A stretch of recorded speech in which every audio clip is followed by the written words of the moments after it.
Hello বন্ধুরা, এই গল্পটি একটু ছোট, তবে এখানে সকল পর্ব একসাথে দেওয়া আছে। আশা করি এই গল্পটি সবার ভালো লাগবে। আজ কলেজে আমার জীবনের প্রথম দিন। প্রথম দিনে আমার সাথে এমন একটা ঘটনা ঘটবে সেটা আমি কল্পনা করিনি।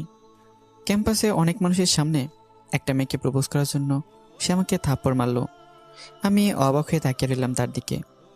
আর সেই মেয়েটি খেয়াল করলো পিছনে কয়েকটি সিনিয়র মেয়ে হাসাহাসি করছে। সে মেয়েটি বুঝতে পারলো যে আমি র্যাগিংয়ের শিকার। আমি মাটি থেকে কিছু একটা তুলে নিয়ে হাঁটতে হাঁটতে চলে গেলাম। আর ওই মেয়েটি যাকে প্রপোজ করেছিলাম সে পিছন থেকে বেশ কয়েকবার আমাকে ডাক দিল, কিন্তু আমি কোনো সাড়াই দিলাম না। আমি পিছনে একটা বেঞ্চে এসে মন খারাপ করে চুপচাপ বসে আছি।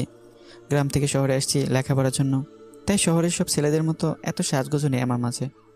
আজ কলেজে ঢুকতেই কতগুলো সিনিয়র মেয়ে আমার কাছে বললো একটা মেয়েকে প্রপোজ করার জন্য, কিন্তু প্রথমে রাজি না থাকলেও পরে বাধ্য হয়েই প্রপোজ করি। আর তারপর যাকে প্রপোজ করলাম তার নাম হচ্ছে আরিশফা। তাকে প্রপোজ করার সাথে সাথে সে আমাকে চড় মারলো। আর তারপরে ঘটনা তো আপনারা জানেনই। ক্লাসে বসে আছি, ক্লাসে স্যার এসে একের পর এক সবার পরিচয় নিচ্ছে। আরিশফার কাছে আসতেই স্যার বলল, আরিশপা কিন্তু আমাদের বোর্ডের মধ্যে দ্বিতীয় হয়েছে।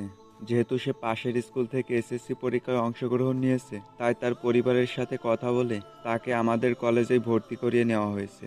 তোমাদের কারো পড়ালেখার ব্যাপারে সাহায্য প্রয়োজন হলে অবশ্যই আরিশপার সাথে যোগাযোগ করবে।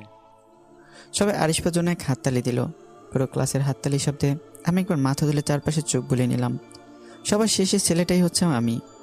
আমি ক্লাসে সবার শেষেই বসেছি। স্যার কয়েকবার আমাকে ডাকলো, কিন্তু আমি কোনো ভাবনায় মগ্ন থাকার কারণে স্যারের কথা শুনতে পাইনি। স্যার এতক্ষণে আমার কাছে এসে হাত দিয়ে আমাকে ঝাঁকি দিল। আমি পাশে স্যারকে দেখেই ঝটপট দাঁড়িয়ে পড়লাম। তোমার মন কই থাকে? ক্লাসে এতক্ষণ কি হলো কিছু বলতে পারবে? আমি চুপচাপ মাথা নিচু করে দাঁড়িয়ে থাকি। সারা বছর এভাবে ক্লাসে এসে ঘুমাবে আর পরীক্ষার সময় খারাপ রেজাল্ট করবে, আর সব দোষ শিক্ষকদের হবে।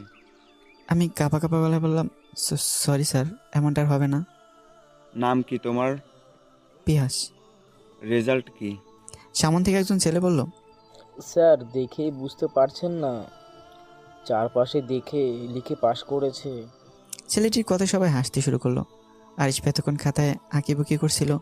সবার হাসির কারণ জানতে ছেলেদের সিরিয়ালের পেছনে তাকাতে সে আমাকে দেখতে পেল। সাথে বসে থাকা মেয়েটিকে সে বলল, আসার সময় আজ একেই থাপ্পড় দিয়েছিলাম। এই ছেলেটাই আমায় প্রপোজ করেছিল। স্যার কিছুক্ষণ সকলের সাথে তাল মিলিয়ে হাসলো। এরপর সবাইকে চুপ করে দিয়ে বলল, আচ্ছা বাদ দাও, বাসা কোথায়? আমি যখন ভয়ে ভয়ে বাসার ঠিকানা বলবো তখন স্যার আবার আমার দিকে একটা তার ছেলের বাক্য ছুড়ে দিল। এত দূর থেকে এখানে শুধু ঘুমাতে আসো? আবার ক্লাসে হাসাহাসি রোল পড়ে গেল। এখানে যাদের দেখছো তারা